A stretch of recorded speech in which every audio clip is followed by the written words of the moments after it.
Hey, it's Vicky, and today I'm here to do a book haul. I feel like it has been quite a while since I've done a book haul, but I took advantage of some Black Friday deals and picked up some books, so I thought I would share them with you, so let's dive in.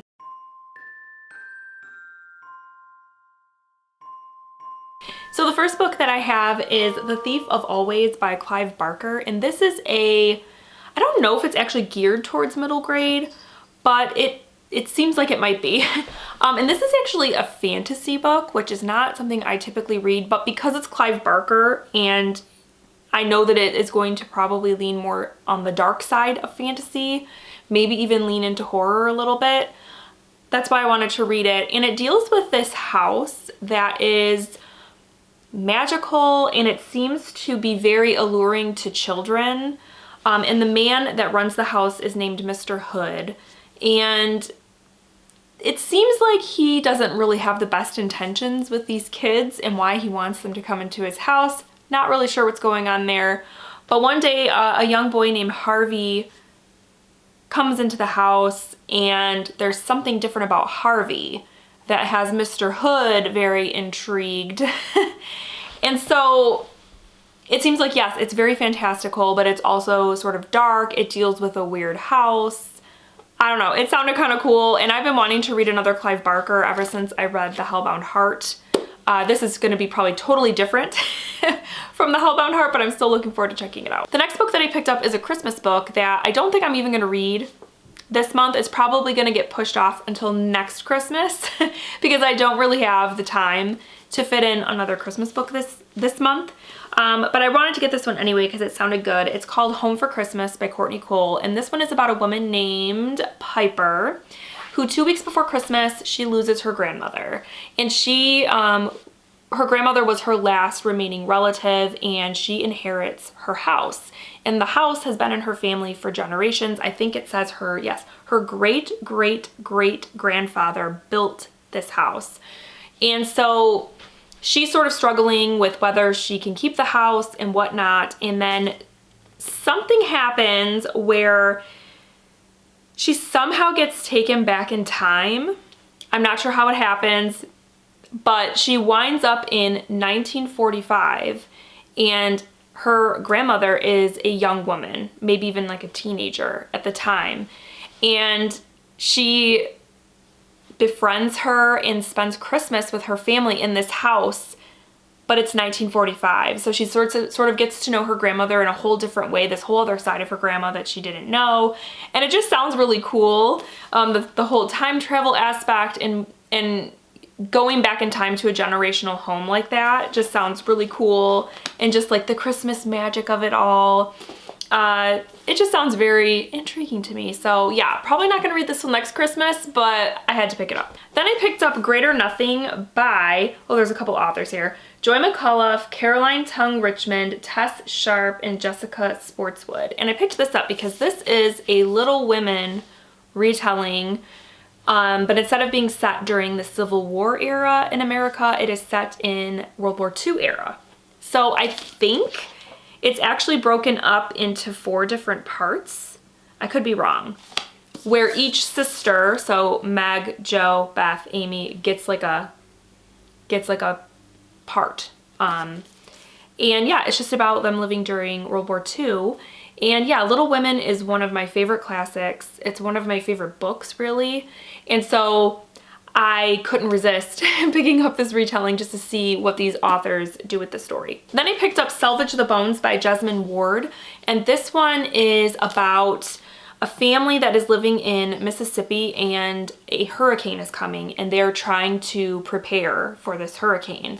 And you sort of meet a couple of different family members. So you meet the father who is, I want to say he is an alcoholic and is struggling with that. And then you meet a couple of his kids and they are also sort of dealing with their own stuff while also trying to prepare for this hurricane. So I've read Jesmyn Ward in the past. I read Sing Unburied Sing quite a few years ago and I liked it, but I want to give her another try. And so that's why I picked this one up. Then I sort of picked up something that I don't normally read. I picked up a romance novel. But I picked this up because I read a romance novel by this author back in, when did I read that? September, October sometime. And I really liked it. And so I wanted to give this one a shot because this is her newest release. And it is The 7-Year Slip by Ashley Poston. And the reason I picked this up is because her first book that I read, The Dead Romantics, I liked it because it was a romance, but it also had like a supernatural element. In this one, it seems like it also has, I don't know if you'd call it supernatural, but it has a magical realism maybe to it. It deals with an apartment that our main character, whose name is Clementine, she inherits from her aunt who passes away. But when she goes into this apartment, it's actually 7 years in the past, and she meets the man that is living there because it's 7 years in the past. So I'm assuming that there's some sort of romance that's going to happen between these two, but there's like a time difference. What happens when she's not in the apartment? Where does he go? All that sort of thing. I don't know. It's intriguing to me though because it's different. It's a romance story, but it has like a magical sort of twist like The Dead Romantics did. So that's what has me intrigued, and I hope I like it. Then I picked up a nonfiction book called The Dance Cure, The Surprising Science to Being Smarter, Stronger, and Happier by Dr. Peter Lovett. And Dr. Peter Lovett is a former dancer turned psychologist who basically wrote this book all about how dance can improve your mental health, your physical health, obviously, but like how dance is just good for you, right?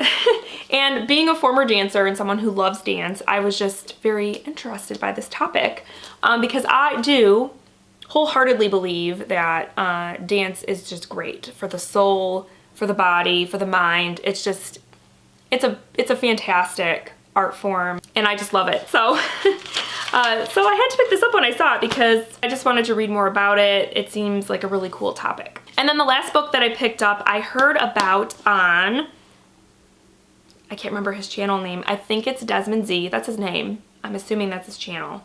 Anyways, I'll link his channel down below because he does really good book reviews. He is so funny, has a great personality, and he does a lot of like literary fiction, and he talks about a lot of books that I have not heard of, including this book. Even though, now that I have this book, it has a Reese's Book Club little sticker thing on it. So I guess maybe some people have heard of it. I have not until I saw it on his channel, and it intrigued me, so I picked it up. And it's called Did You Hear About Kitty Carr by Crystal Smith Paul. And this has to do with a movie star named Kitty Carr who was sort of an icon of the silver screen, and she was a white woman. And when she passes away, she leaves her entire estate to these 3 black women that are sisters, the St. John sisters. And people are kind of like, whoa, like why did she leave everything to them? There's this sort of mystery around it. And one of the sisters, her name is Elise, is sort of the one that's going through Kitty's things and trying to like sort of sort out her affairs. And she finds some journals that reveal a lot of secrets and things about Kitty Carr. And so what kind of has me interested in this is it seems like it's giving off a little bit of an Evelyn Hugo vibe, which I really loved that book. And it deals with Hollywood and like this sort of behind the scenes of Hollywood, which is also an intriguing sort of trope for me. And Desmond Z loved this book and was basically like, you have to read this book. So I'm gonna read this book. All right guys, so those are the books I have picked up recently. Please let me know down below if you have read any of these and what you thought of them. Let me know if there are any that I should move to the top of my TBR and read as soon as possible. And I guess that's it. I hope you guys enjoyed this video, and I will chat with you soon. Thank you so much for watching. Bye.